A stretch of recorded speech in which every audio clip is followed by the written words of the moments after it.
Bismillahirrahmanirrahim. Saya mulai. Assalamualaikum warahmatullahi wabarakatuh. Oke, di kesempatan yang berbahagia kali ini, kami dari kelompok 3 akan memaparkan hasil kerja kelompok kami mengenai faktor-faktor yang harus dipertimbangkan dan juga prosedur dalam pengembangan bahan ajar. Nah, sebelum masuk kepada materi, marilah kita berdoa sejenak agar dalam proses presentasi kita diberi kelancaran dan juga mendapatkan hasil yang maksimal. Berdoa menurut agama dan kepercayaan masing-masing, dipersilakan.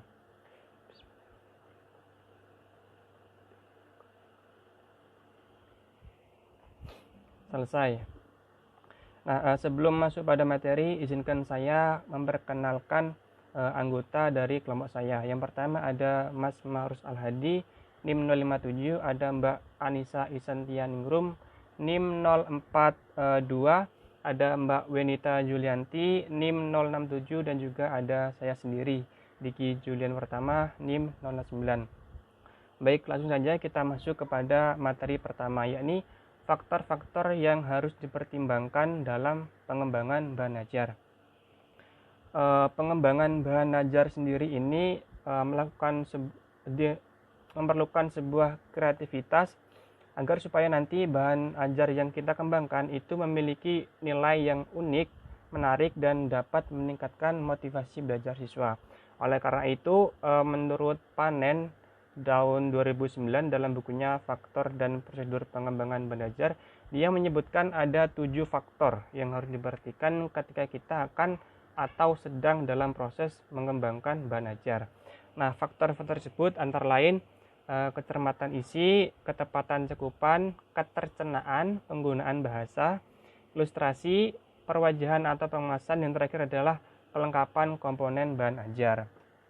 Nah, di sini langsung saja saya masuk kepada faktor yang pertama, yakni kecermatan isi. Nah, kecermatan isi di sini mempunyai indikator ataupun sebuah penanda ataupun patokan yang digunakan untuk mengecek apakah kecermatan isi ini sudah dicapai belum.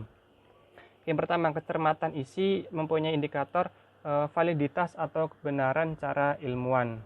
Jadi isi dari bahan ajar yang kita kembangkan itu harus valid ataupun sesuai dengan materi yang sebelumnya. Jangan sampai materi yang kita kembangkan itu berbeda, apalagi itu sudah melenceng dari kurikulum yang sudah ditentukan. Terus yang kedua adalah ketepatan cakupan. Nah, ketepatan cakupan ini dalam indikatornya berarti keluasan dan kedalaman materi serta keutuhan konsep berdasarkan bidang ilmu. Nah, jadi dalam usaha kita mengembangkan bahan ajar, kita juga harus memperhatikan materi apa saja yang harus kita kembangkan. Nah, alangkah baiknya materi yang kita kembangkan itu memiliki kuantitas yang bertambah dan bukan berkurang. Jadi nanti pada pengembangannya itu materinya sedikit berbeda dengan materi sebelumnya, yakni terdapat mungkin ada contoh-contoh yang berbeda ataupun keluasan materi yang lebih dari sebelumnya, dan juga kedalaman materi yang lebih daripada sebelumnya. Langsung faktor yang ketiga adalah ketercenaan. Ketercenaan itu artinya mudah dicerna, mudah dipahami, mudah dimengerti. Nah, untuk mendapatkan ketercenaan tersebut itu harus memiliki beberapa indikasi. Yang pertama adalah pemaparan yang logis. Jadi bahan ajar yang kita kembangkan itu dipaparkan secara logis ataupun bisa dinalar. Jadi di saat anak sekolah dasar terutamanya ya menggunakan bahan ajar yang sudah kita kembangkan, pemikiran mereka, pengetahuan mereka, dan pengalaman mereka itu nyampai kepada bahan ajar tersebut. Jangan sampai di saat mereka menggunakan bahan ajar tersebut mereka merasa kebingungan karena ada perbedaan pengetahuan ataupun level kognitif dari mereka dengan bahan ajar yang sudah kita kembangkan. Terus yang kedua adalah penyajian yang runtut. Nah, penyajian runtut ini sudah menjadi kewajiban ya. Kalau menurut saya sudah menjadi kewajiban bahwa di saat kita menerangkan sesuatu itu harus dimulai dari hal-hal yang konkret ataupun nyata menuju ke hal-hal yang abstrak. Apalagi kalau bicara tentang SD itu rata-rata anak-anak berada di tahap operasional konkret. Artinya mereka dapat belajar dari sesuatu yang konkret terlebih dahulu atau nyata terlebih dahulu, baru setelah itu mereka baru masuk kepada hal-hal yang abstrak. Lalu ada juga indikasinya adalah contoh dan ilustrasi. Nah, untuk membuat bahan ajar yang mudah dicerna itu disarankan kita memberikan contoh dan ilustrasi. Nah, contoh ini ya seperti contoh biasa, bisa berupa kalimat ataupun gambar, dan lebih baiknya ada juga ilustrasi. Ilustrasi ya seperti tadi, bisa berupa gambar, bisa berupa video, bisa berupa pemeragaan alat peraga ataupun itu. Yang penting di sini anak selain mengandalkan imajinasinya, tetapi anak mempunyai istilahnya penggambaran dari imajinasinya itu secara langsung. Jadi tidak semerta-merta menggunakan imajinasinya secara terus-menerus. Lalu yang keempat adalah alat bantu pemahaman. Nah, ini termasuk dari media pembelajaran yang digunakan. Lalu yang kelima itu format yang tertib dan konsisten. Ini berkaitan dengan peraturan dari kurikulum seperti format RPP, format penilaian dan lain-lain. Karena nanti di saat kita mengembangkan bahan ajar, jangan sampai bahan ajar satu yang sudah kita kembangkan mempunyai format contohnya adalah RPP selembar, terus pengembangan yang satunya menggunakan RPP yang formatnya lama, dan itu format berarti tidak tertib ataupun tidak konsisten. Lalu yang keenam adalah ada kejelasan manfaat dari bahan ajar. Nah, manfaat sendiri itu bisa berupa seperti bahan ajar yang saya buat ini lebih efektif, lebih inovatif, dan harganya juga lebih murah. Nah, itu adalah termasuk salah satu manfaat dari pengembangan bahan ajar. Lalu komponen yang keempat adalah penggunaan bahasa. Nah, penggunaan bahasa di sini mempunyai beberapa indikator. Pertama adalah pemilihan kata dan ragam bahasa. Nah, jadi media yang kita kembangkan terutama adalah buku, itu harus memiliki sisi atau aspek bahasa yang baik. Dan itu bisa didapatkan dari pedoman umum ejaan berbahasa Indonesia atau PUEB. Jadi jangan sampai buku ataupun bahan ajar lainnya yang sudah kita kembangkan itu mempunyai bahasa yang sulit dimengerti, apalagi menggunakan bahasa asing yang anak SD itu tidak tahu. Kita kan bicaranya dalam ranah sekolah dasar ya.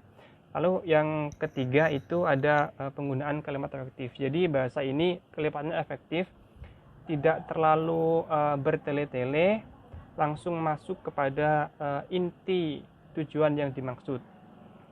Seperti itu. Lalu yang ada juga indikator penyusunan paragraf pertama. Nah, penyusunan paragraf pertama ini berkaitan dengan pengembangan paragraf. Jadi kebanyakan dari kita masih belum paham tentang isi dari paragraf. Seperti biasanya ada paragraf yang pada kalimat utamanya itu berada di atas, lalu di bawahnya ada paragraf pengembang, itu di bawahnya ada paragraf penjelas. Nah, biasanya itu akan lebih tepat sesuai jika dibentuk secara runtut. Mulai dari kalimat utama, kalimat pendukung, dan juga kalimat penjelas. Lalu komponen lainnya yakni ilustrasi. Nah, ilustrasi itu sama dengan yang tadi. itu adanya variasi penyampaian pesan yang menarik, memotivasi, komunikatif, dan membantu pemahaman isi pesan. Nah, ilustrasi ini bisa berupa gambar, video, ataupun apapun itu. Pokoknya ilustrasi ini bisa menggambarkanlah tentang materi yang kita ajarkan, supaya siswa tadi sekali lagi tidak selalu mengandalkan imajinasi mereka, karena mereka juga butuh sesuatu yang jelas ataupun nyata. Lalu komponen yang ke-6 itu adalah perwajihan atau pengemasan, yakni penata letak informasi dalam satu halaman cetak. Nah, di sini letak informasi dalam satu halaman juga harus diperhatikan. Halaman pertama ini harusnya berisi materi apa, terus halaman kedua berisi materi apa. Nah, ini juga harus benar-benar diperhatikan. Lalu yang terakhir adalah kelengkapan komponen. Paket bahan ajar yang berfungsi sebagai komponen utama, pelengkap, dan komponen hasil evaluasi. Nah, jadi seperti halnya RPP, di situ ada sebuah komponen, yakni komponen utamanya itu RPP sendiri, lalu komponen pelengkapnya itu seperti media yang digunakan, terus lembar penilaian, dan lain-lain. Nah, itu juga harus diperhatikan. Jangan sampai di saat kita mengembangkan bahan ajar, yang dulunya bahan ajar tersebut mempunyai kelengkapan komponen yang lengkap, terus pada saat kita kembangkan malah berkurang. Seperti kalau dulu materi ini memiliki indikator pembelajaran 2, terus setelah kita kembangkan indikatornya berubah menjadi sedikit, dan itu belum sesuai lagi, kan seperti itu. Terus yang dulunya tujuannya itu ada 3, terus waktu kita kembangkan tujuannya menjadi 2. Padahal kalau kita nalar, jika kita kembangkan itu, maka isi dari konten itu akan lebih banyak dan lebih menarik. Seperti itu. Oke, untuk selanjutnya tentang prosedur pengembangan akan dijelaskan oleh teman saya. Terima kasih. Assalamualaikum warahmatullahi wabarakatuh. Perkenalkan, nama saya Anissa Santianingrum, NIM 042. Di sini saya akan menjelaskan tentang prosedur pengembangan bahan ajar. Dalam pengembangan bahan ajar ada 5 tahapan atau 5 langkah. Yang pertama yaitu tahap analisis, yang kedua yaitu tahap perencanaan, yang ketiga yaitu tahap pengembangan, yang keempat tahap evaluasi, yang terakhir adalah tahap revisi. Saya akan menjelaskan yang pertama yaitu tahap analisis. Di sini tahap analisis yaitu mencari informasi mengenai perilaku dan karakteristik yang dimiliki oleh setiap siswa. Pada tahap ini, karakteristik dan kebutuhan siswa merupakan fokus yang paling utama yang mendapat perhatian. Bahan ajar yang baik yaitu bahan ajar yang menyesuaikan karakteristik siswa dan kebutuhan mereka terhadap bahan ajar tersebut. Selanjutnya, yang kedua yaitu tahap perancangan. Pada tahap perancangan yaitu merumuskan tujuan pembelajaran berdasarkan hasil analisis tersebut atau analisis sebelumnya. Yaitu pemilihan topik, pemilihan media pembelajaran, pemilihan sumber pembelajaran, serta pemilihan strategi yang dilakukan saat pembelajaran. Untuk tahap yang selanjutnya yaitu tahap pengembangan. Pada tahap pengembangan ini merupakan tahap yang inti, dan untuk tahap yang sebelumnya merupakan tahap prasyarat, dan tahap setelah tahap pengembangan merupakan tahap finalisasi atau final. Semua tahap memiliki signifikansi dan urgensinya masing-masing, dan ada beberapa saran yang dapat membantu dalam menentukan pengembangan bahan ajar. Yang pertama yaitu penulisan bahan ajar dapat dilakukan dalam bentuk lembar kerja siswa atau LKS, bagian dari buku pelajaran, dan panduan praktek. Yang kedua yaitu memulai penulisannya tidak harus secara berurutan dari bab 1 atau topik 1, tetapi dapat dilakukan dari mana saja. Selanjutnya yaitu ketika menulis dan mengembangkan bahan ajar, Bayangkan seolah-olah kita itu sedang mengajar siswa yang kita kenal.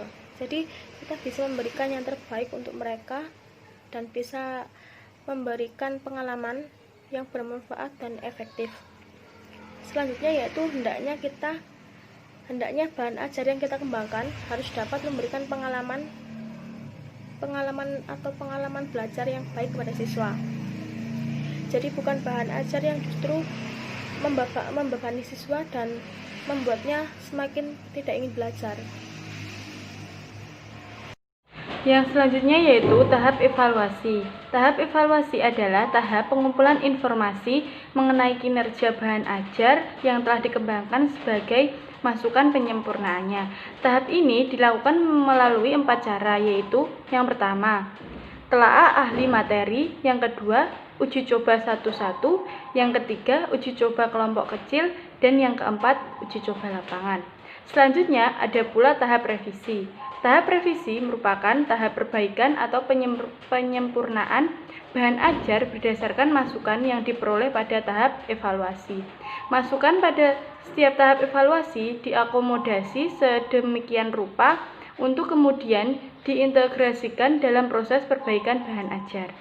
Dalam hal ini, perbaikan boleh berbentuk menghilangkan bagian tertentu, memperluas penjelasan atas suatu topik, memilih yang lebih mudah, merubah gaya bahasa, memperbaiki kalimat, menambah latihan atau analogi, ilustrasi, maupun contoh kasus, dan yang terakhir yaitu menambah penggunaan media lain yang dianggap dapat memperjelas dan membantu siswa dalam proses belajar.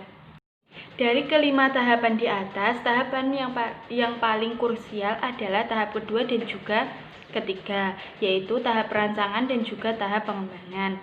Pada tahap perancangan, bahan ajar didesain sedemikian rupa agar menghasilkan bahan ajar yang berkualitas. Selanjutnya, berdasarkan rancangan yang telah didesain, dikembangkan lebih lanjut pada tahap ketiga, yaitu tahap pengembangan. Hal-hal yang perlu diperhatikan dan dilakukan dalam pengembangan bahan ajar antara lain, langkah-langkah perancangan yang pertama yaitu merumuskan tujuan pembelajaran. Dalam merumuskan tujuan pembelajaran, hal-hal yang perlu dilakukan antara lain menyusun tujuan pembelajaran yang melibatkan audiens, behavior, condition, dan juga degree. Yang kedua yaitu menyusun tujuan pembelajaran dengan kalimat operasional, menghindari penggunaan kata kerja yang tak jelas seperti memahami, mengenal, menguasai, mengetahui, menyadari, dan lain-lain. Hal-hal yang perlu diperhatikan yaitu rumusan tujuan harus menunjukkan dengan jelas kompetensi yang diharapkan sesuai dengan pembelajaran. Rumusan tujuan menggambarkan siswa dapat melakukan apa dalam kondisi bagaimana dan derajat capaian yang seperti apa. Selanjutnya, rumusan tujuan yang baik akan memandu pemilihan topik, strategi, media, metode, dan alat evaluasi hasil pembelajaran. Yang selanjutnya yaitu pemilihan topik pembelajaran. Hal yang harus dilakukan yaitu memilih topik yang mengacu pada kurikulum dan hasil analisis instruksional. Yang kedua yaitu menelusuri pustaka, buku, atau sumber lain. Yang ketiga yaitu membuat peta konsep. Hal yang harus diperhatikan yaitu peta konsep diperlukan untuk mengidentifikasi tema, isu, teori, dan prosedur inti yang diurai dalam topik pembelajaran.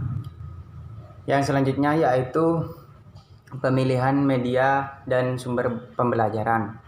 Hal yang harus dilakukan yaitu memilih media atau sumber belajar yang dapat membelajarkan siswa, tidak hanya membuat siswa senang saja. Yang kedua yaitu jangan memilih media atas dasar kesukaan atau atas dasar ketersediaan. Yang ketiga yaitu memilih media setelah mempertimbangkan akses, biaya kebaruan, kemudahan, kecepatan, interaksi aktivitas, dan aspek pedagogik lainnya. Yang keempat yaitu memilih jenis media atau sumber belajar yang relevan. Hal yang harus diperhatikan yaitu media itu sebagai alat bantu atau alat yang dapat mempermudah pembelajaran siswa. Jadi